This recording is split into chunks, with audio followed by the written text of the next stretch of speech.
What is shock incarceration?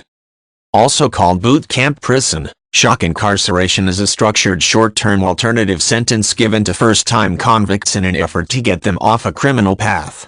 The program exists at both state and federal levels in the U.S., and is geared towards rehabilitation rather than punishment.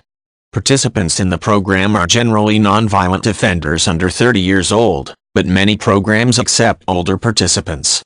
Shock incarceration has been criticized over its effectiveness and incidents involving abuse of inmates by staff. Shock incarceration accepts inmates who have been convicted for the first time and face a sentence of 12 to 30 months. The program can last anywhere between 90 to 180 days, and includes military-style physical training and discipline. Inmates also take classes to help them get their high school equivalency if they don't have it, or boost weak skills in math and reading.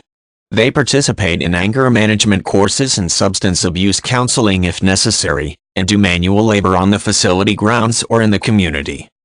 Eligibility for a shock incarceration program depends on an inmate's age, the length of sentence, and whether the offender is considered a danger to others or self. Minimum security, nonviolent inmates are typically the only ones considered.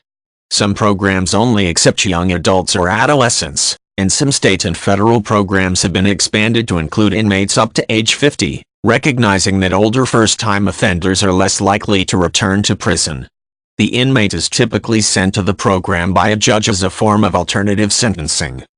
Pre-release programs at the end of shock incarceration emphasize life skills, including employment seeking and financial management. Some programs release to temporary facilities known as halfway houses, where the inmates are gradually reintroduced into the community. The inmates receive closely supervised parole with mandatory drug testing and home visits. They get counseling and guidance on obtaining assistance to continue the program's objectives of self-esteem and personal responsibility.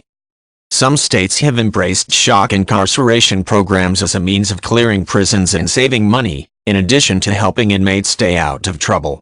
Critics have said the programs show potential for abuse by staff, and although there have been incidents at several camps, defenders argue the same risk exists in traditional incarceration. Studies have shown that shock incarceration programs are less effective for inmates who have substance abuse issues than those who do not, implying that some problems are larger than a short-term program can handle.